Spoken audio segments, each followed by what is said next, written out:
We're beginning a series on the study of the lives of the apostles. We're going to begin with Peter, and we're going to look at his life in two parts, just very briefly, because Peter has more written about him than any other apostle. And if we were to do a study just on his life, it would take many, many meetings to cover that. So what we're just going to do over the next two sessions on the life of Peter is first of all look at his faith and his personality, his character. And the second part, we will look at his failures and how the Lord restored him. Our reading is, to begin with, one of our many readings is Matthew 4, verse 18 to 19, where we read, "And Jesus, walking by the Sea of Galilee, saw two brethren, Simon called Peter and Andrew his brother, casting a net into the sea, for they were fishers. And he said unto them, Follow me, and I will make you fishers of men." Firstly, we look at Peter's salvation. Simon, as he was born in the small town of Bethsaida, which is on the north side of Galilee. We're told that Bethsaida was the city of Andrew and Peter in John chapter 1, verse 44. His name was Jonah, or Simon, son of Jonas. Bar Jonah, he's called. So his father's name was Jonah. And at some point, Peter, his wife, his brother Andrew, and his mother-in-law moved to the bigger town of Capernaum, where Jesus would come to live after he was rejected at Nazareth. He became a believer when Andrew, his brother, introduced him to the Lord Jesus Christ. We read, "He first findeth his own brother Simon, and saith unto him, We have found the Messiah," which has been interpreted the Christ. And he brought him to Jesus. And when Jesus beheld him, he said, "Thou art Simon, the son of Jonah. Thou shalt be called Cephas," which is by interpretation a stone. John chapter 1, verse 41 to 42. Now Simon and Andrew, his brother, were both fishermen. And Matthew 4:18 tells us, as we've read, they were partners, they were fishermen, and they were partners, we're told in Luke 5, verse 10, with James and John, the son of Zebedee. So these two brothers were friends with these other two brothers, James and John, and knew each other very well, were good friends and business partners, and became partners as apostles in the work of the gospel. So that was his salvation. We're told it was through his brother Andrew who came to meet the Lord Jesus and believe on him. Secondly, what we know about him is his sacrifice. We read in Luke chapter 5, verse 11, "And when they had brought their ships to land, they forsook all and followed him." During that miracle that Jesus did when he gave them a great catch of fish, we read that Simon answering said unto him, "Master, we have toiled all night and have taken nothing. Nevertheless, at thy word, I will let down the net." Luke chapter 5, verse 5 tells us. He showed his willingness to obey all that the Lord Jesus told him, even though the Lord Jesus was a carpenter, not a fisherman. Peter was the experienced fisherman, but he bowed to the authority of the Lord. And there was such an abundant catch of fish that day. We read, "And it came to pass also on another Sabbath." Sorry, I've got the wrong reference there. It came to pass, we read, there was such an abundance of fish caught that day, Luke chapter 5 tells us, that they forsook everything and left all. The most successful day, the most money they could have made from so much fish, and yet everything was left behind for the Lord Jesus. The Lord never called lazy men to his work. And the Lord calls those who are willing to sacrifice everything for him. God wants 100%. He expects nothing less than 100% from our life. Peter gave the Lord 100%. He left everything behind. He forsook all and followed the Lord Jesus. We see the main thing we learn about Peter is his leadership. He's called the first by the scriptures. In all the lists of the apostles, Simon Peter is named first. For example, in Matthew 10, verse 2, now the names of the 12 apostles are these. The first, Simon, who's called Peter. So Scripture calls him the first. He's always put first because he was a natural leader. We read it in Mark's Gospel. In Matthew's Gospel, they're grouped together as brothers or as companions. We read the first, Simon, who's called Peter, and Andrew, his brother. James, the son of Zebedee, and John, his brother. So in Matthew, the apostles are grouped together in twos. But in Mark's Gospel, when they're listed, they're separated by the word and. And he ordained 12, Mark 3:14 tells us, and it goes on to say, and Simon, he surnamed Peter, and James, the son of Zebedee, and John, the brother of James, and he surnamed them Boanerges, which is the sons of thunder. So what we learn is this, that Matthew shows fellowship, two together, working together. Later on, Jesus would send his disciples 2 by 2. But Mark, which is the gospel of God's servant, and the gospel of service, shows them individually. He chose this one, and that, and he chose 12, showing that each servant is responsible to the Lord alone. So both are important. We need the fellowship of other servants who we serve the Lord, but also each one is answerable to his master. But in all the lists, in Matthew, Mark, and Luke, Simon is the first, because he was a natural leader. He was bold, he was courageous, he was willing to do things others would hesitate to do. When he spoke, others followed. We see this in John 21, verse 3. Simon Peter saith unto them, I go a-fishing. They say unto him, we also go with thee.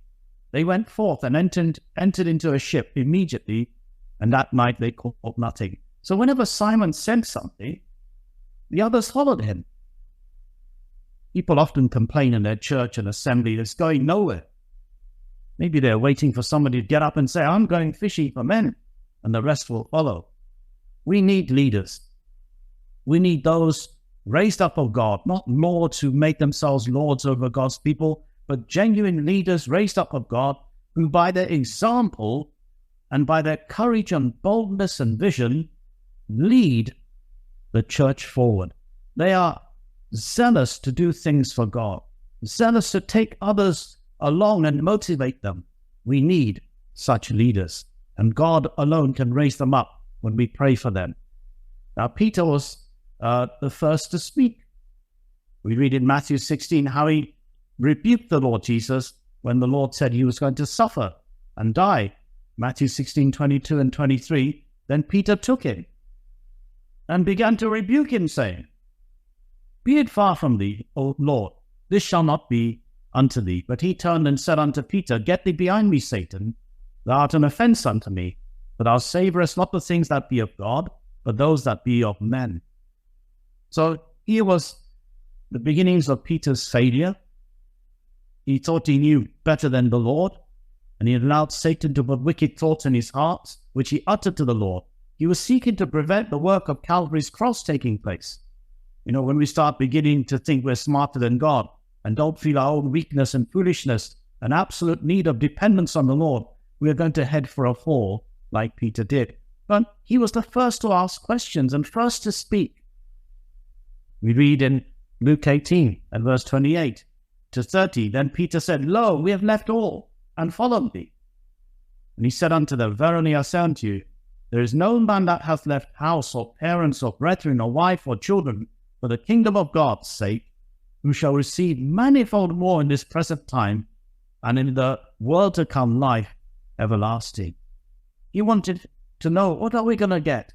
We have left everything to follow you. He was the one who would speak on behalf of the others. Matthew 26:33, again he speaks. And he says, Though Peter answered and said unto him, Though all men shall be offended because of thee, yet will I never be offended. He boasted that he was more faithful to the Lord than anyone else. He loved him more than others. And then also he spake real more vehemently. If I should die with thee, I will not deny thee in any wise. Likewise also said they all. Mark 14, verse 31. You see how when he spoke, the others spoke after him. When he said something, the others repeated what he said. He was a leader, and others followed his lead. Then cometh he to Simon Peter, and Peter saith unto him, Lord, dost thou wash my feet? John 13, verse 6. So when the Lord was washing their feet in the upper room, Peter was the one to protest. We also learn in John 13, 23 and 24. Now there was leaning on Jesus' bosom one of his disciples, whom Jesus loved. Simon Peter therefore beckoned to him, that he should ask who it should be of whom he spake. So when Jesus announced that he was going to be betrayed, who was the first wanting to find out? It was Peter. Simon Peter said unto him, Lord, whither goest thou? Jesus answered, Whither I go, thou canst not follow me now, but thou shalt follow me afterwards. John 13, 36. So he was the first to speak, the first to ask, oftentimes saying things he should not say. But he was also the first to jump into the sea. Twice he jumped into the sea. He walked on water. He showed a faith that others lacked. Though he wavered when he sank, and the Lord rescued him. We know the story well, Matthew 14, 28 and 29. Peter answered him and said, Lord, if it be thou, bid me come unto thee on the water. And he said, Come. And when Peter was come down out of the ship, he walked on the water to go to Jesus. You'll notice that the other disciples didn't volunteer to jump in the water, but Peter did. He had a desire to do great things for God, which is what this miracle taught them to do. Not to believe all things are possible, even walking on water. And Peter wanted to do that. Though when he looked at the storm, he began to waver. The Lord hauled him onto the water. And Peter did walk on the water for a while. Before he left for India on May the 30th, 1792, William Carey spoke at a Baptist Association meeting in Nottingham, England. And he encouraged them to go into missionary work and convert the heathen. He said those words which are always quoted concerning him. He said, expect great things. Attempt great things. Others say, he said, expect great things from God and attempt great things for God. Well, that's exactly what Peter wanted to do. He wanted to do great things for God. And even if the others didn't, he wanted to, and he was the first to jump into the water to walk. And also, after the resurrection, when there was the other next haul of fish in John 21, 7, we read, therefore the disciple whom Jesus loved saith unto Peter, It is the Lord.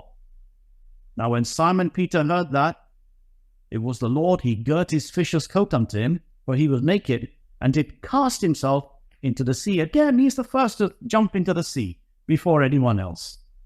He was also the first to fight. We read in the Garden of Gethsemane, in John 18, 10 and 11. Then Simon Peter, having a sword, drew it, and smote the high priest's servant, and cut off his right ear. The servant's name was Malchus. Then said Jesus unto Peter, Put up thy sword into the sheath. The cup which my Father hath given me, shall I not drink it? See, Peter wanted to defend his Lord against these evil men, and swung his sword to kill. He was a fisherman, not a soldier, and thankfully he missed cutting off Malchus's head. But the Lord in grace overruled what Peter did, and he healed Malchus's ear. Peter was actually, not by words like he did before when he rebuked the Lord Jesus, but now by his deeds, was hindering the greatest work that God was about to do at the cross of Calvary when his Son, the Lord Jesus Christ, would die for sinners. Nothing was going to allow the Savior to stop that happening. And he would rebuke Peter, his zealous disciple, mistakenly wanted to defend the Lord against these men, not realizing it was all God's plan for the Lord to be arrested and to be crucified. But there again, we see he's the first to fight. None of the other disciples were fighting, but he brought a sword and he was the first to use it to attack these men. He was truly a born leader. He was also the first to run. On the resurrection morning, John 20, verse 3 and 4, we read, Peter therefore went forth, and the other disciple, and came to the sepulchre. So they ran both together, and the other disciple did outrun Peter, and came first to the sepulchre. So Peter again takes the lead. He runs. He runs to the tomb, and John outruns him. And so we see in Peter's life that he was a leader. And leaders make mistakes because they want to do things. They want to be bold and courageous for the Lord, and they want to say things and ask things, and oftentimes make a lot of mistakes. And that's what Peter did. He made lots of mistakes, we know. He said things he shouldn't say, and he even denied the Lord. But we need people like Peter today. His life is a challenge to us.